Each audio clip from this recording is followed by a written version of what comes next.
Falar de religião, crenças espirituais, coisas sobrenaturais, é tão complicado quanto falar de política, de futebol, de ideias onde cada um entende de um jeito. Cada um tem sua percepção, tem o seu entendimento, se identifica com certas coisas, né? Mas eu estou aqui para falar das minhas convicções, dos meus estudos de mais de 20 anos, pelo menos, no esoterismo e no espiritualismo, na Umbanda, na astrologia. São décadas de muitos livros lidos, mas um dos livros que eu acho que eu mais li na vida foi a Bíblia. Eu já li ela completa várias vezes, li, voltei relendo. Eu já fiquei num quarto por muito tempo lendo a Bíblia. Eu começava um livro, terminava, começava outro, até ler a Bíblia inteira. A Bíblia, ela é um livro maravilhoso, ela tem muitos conhecimentos místicos, muitos conhecimentos míticos, muitos conhecimentos filosóficos, poéticos, literais, históricos e políticos também, por que não? Mas as pessoas, especialmente os cristãos da moda de hoje, eles costumam ler apenas da forma literal. O que o pastor diz, eles montam um roteiro, eles manipulam, eles querem levar os fiéis para o caminho que eles querem que esses fiéis sigam, especialmente obedeça, pague o dízimo para eles, estejam sempre doando à igreja, assim por diante. Eu não vou dizer que sejam todos os pastores assim, mas a grande maioria, especialmente os midiáticos, os que querem juntar fortuna, ter seu jatinho, ter suas fazendas, ter um número enorme de igrejas, lançar livros que vendem milhões para os próprios fiéis, enfim. Mas não é sobre religiosos que eu quero falar, mas sobre um trecho importante da Bíblia. Porque, como eu disse, a Bíblia ela tem os seus ensinamentos. Ela não é um livro zipado que caiu do céu, alguém abriu uma janela e um anjo jogou de lá de cima, como muitos fiéis, tanto católicos como protestantes, pensam. Ele é um livro que foi mudado ao longo dos tempos, teve introduções de teólogos, de doutores da igreja, de monges copistas, frases que eles não entenderam, eles adaptaram, traduções de outras línguas, como do hebraico, do latim, do aramaico, do grego, e assim por diante, e tem diferenças. Cada edição tem uma diferençazinha. Mas o mais importante não é nem tanto as edições como a interpretação. Cada quem entende de um jeito, porque eu leio com um olhar místico, o outro já lê com um olhar de fiel, de seguidor. Tem gente que nasceu para seguir. Mas tem muitos trechos da Bíblia que nós deveríamos meditar, porque eles falam de coisas importantes, especialmente eu que tive um início cristão. Eu sempre, na juventude e na infância, eu era muito católico. Eu lia muito o catolicismo, eu lia muito a Bíblia, eu frequentava muito a igreja, eu via muitos sermões, eu via muito a CNBB, os discursos da CNBB, as folhinhas da editora Vozes e assim por diante. Então, nessa época a gente está passando, por exemplo, a novela das 6, falando de reencarnação. As pessoas perguntam muito, passam muitos e-mails perguntando o que eu acho sobre reencarnação. Eu acredito em reencarnação. Sempre acreditei, desde antes de ser espiritualista, de ser astrólogo. Mesmo quando eu frequentava a igreja, eu sempre achei que tinha um quê ali de reencarnacionismo dentro da Bíblia que foi suprimido, teve modificação. Claramente a gente vê que teve uma movimentação da Bíblia, tiraram trechos, livros apócrifos que falavam do assunto e assim por diante. Mas tem trechos que eles não são muito importantes. Grandes religiões como o cristianismo, o judaísmo e o islamismo, eles acreditam num juízo final, onde quando você morrer, o Criador ou o responsável por essa reencarnação vai chamar a sua alma num canto e perguntar o que você fez. Por que você fez isso? Por que você fez assim? Ou por que você tinha que fazer e não fez? Ou por que você fez dessa forma? Você tem que prestar conta, uma espécie de juízo final.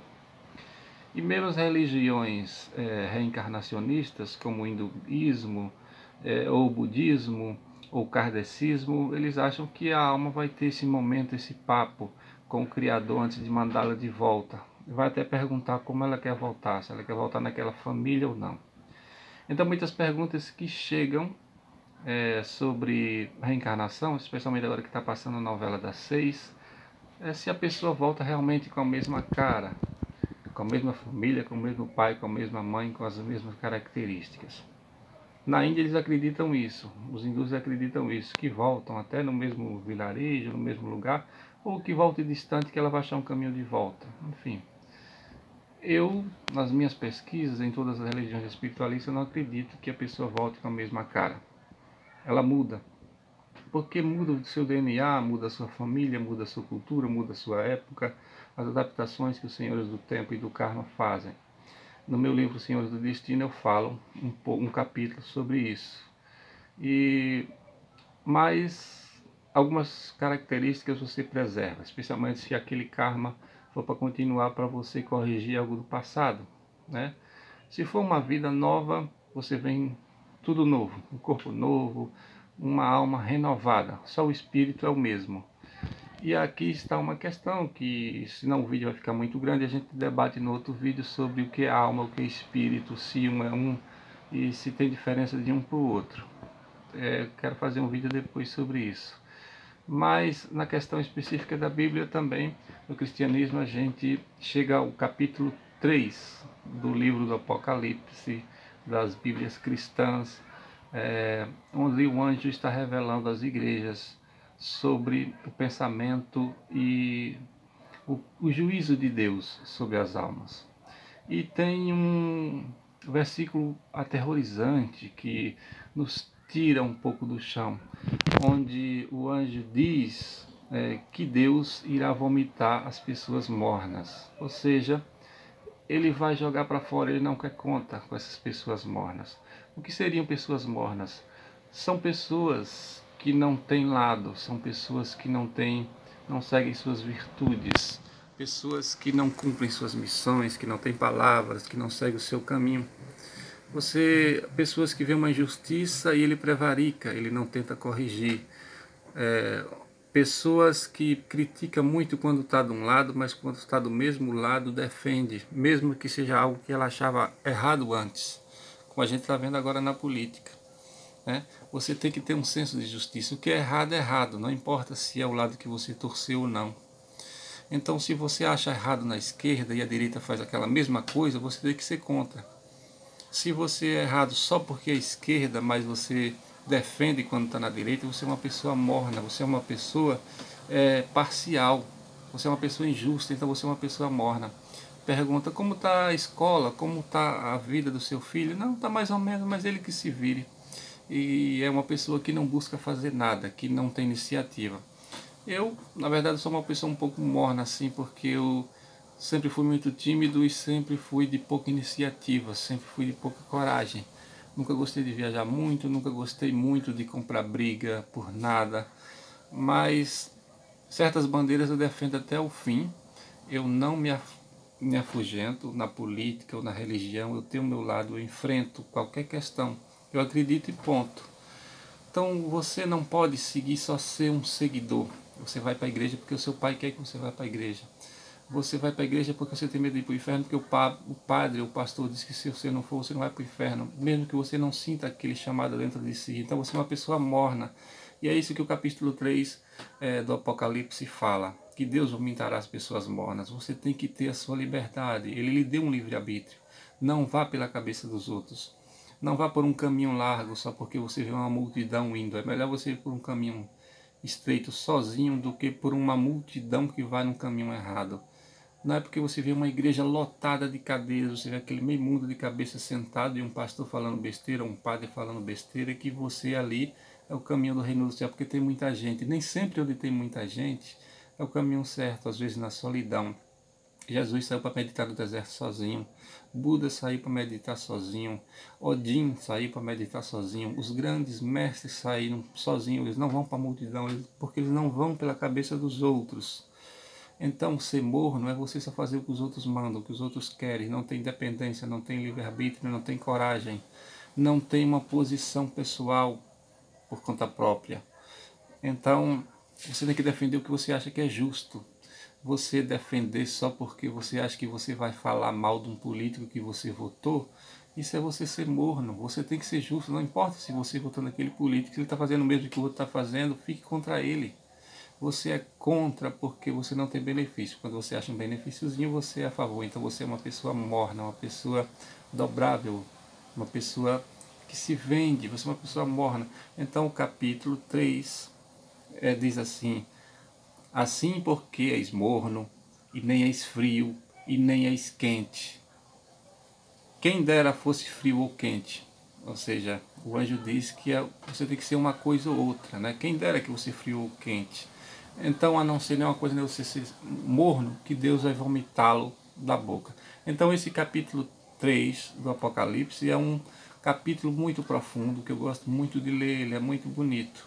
Ele já começa assim: aquele que vencer manterá seu nome no livro da vida, alcançará a divindade, estará com Jesus assim como ele está com o Pai. E esse tipo de concepção e de interpretação não é só no cristianismo, não. O Lorum também pensa assim, Alá pensa assim, toda a divindade de qualquer religião pensa assim. Ele gosta dos vencedores, estará no livro da vida, os vencedores, os conquistadores, aqueles que defendem o seu livre-arbítrio com coragem. Tem um outro trecho do Apocalipse que diz também: os covardes não entrarão no reino do céu, os covardes não estarão no reino do céu. Seja corajoso, é melhor você ser mártir, morrer por amor a Deus, do que você ser um covarde e viver por medo, viver pelo diabo. Então, é claro que você tem que preservar sua própria vida, você tem que se defender, se afastar das coisas ruins, como a Cabala diz. Não olhe para o abismo para que ele não olhe você de volta. Não esteja em lugares perigosos, é por isso que eu sou contra as armas. Se você traz a arma para dentro de si, você está chamando a morte para dentro da sua casa. Se você anda com a arma na cintura, você está trazendo o signo da morte. Então é por isso que eu sou contra as armas. Mas você tem que defender sua vida, evitar as coisas ruins, não entrar em brigas que você sabe que é perdida, coisas que não adiantam. Mas para defender a justiça, para defender os mais fracos, para defender a honra, para defender a família, para defender quem você ama, para defender o bem, para defender o nome de Deus, isso é uma causa, mesmo que dê prejuízo para você, mesmo que você perca a sua vida. Deus, Ele ama os corajosos, os vitoriosos, aqueles que têm calor. Mesmo você seja quente ou frio, mas não morno. Você fica calado quando você vê as coisas erradas. Você vê alguém apanhando e você não faz nada. Mesmo que você pudesse ajudar. É você ser morno, e Deus não gosta de pessoas mornas. E o anjo da igreja que está em Sardes escreve: isto diz o que tem os 7 Espíritos de Deus e as 7 estrelas. Eu conheço as tuas obras, que tens nomes de que vives e está morto. Ou seja, tem pessoas que estão vivas, mas parece estar morto. Não defende nada pela vida, não defende a natureza, não defende os fracos, não defende a religião, não defende os ancestrais e não defende a justiça. Tem gente que quando você fala de política na rede social, diz assim: eu não quero que fale de política, eu detesto. Quer ficar postando foto de gatinho, de cachorro, não quer discussão, não quer que fale de nada de errado porque ela votou naquele candidato. Então essas pessoas são pessoas mornas. E em reencarnação, como eu ia dizendo, as pessoas vão sempre voltar. E sendo morno, o karma, a vida que você volta será sempre pior do que a outra. Se você for uma pessoa insensível, vitoriosa, um guerreiro, for uma pessoa quente, que fez muita coisa, quando você voltar, você volta com um karma bom, com muitos ônus, mais ônus, com muito bônus, mais bônus do que ônus.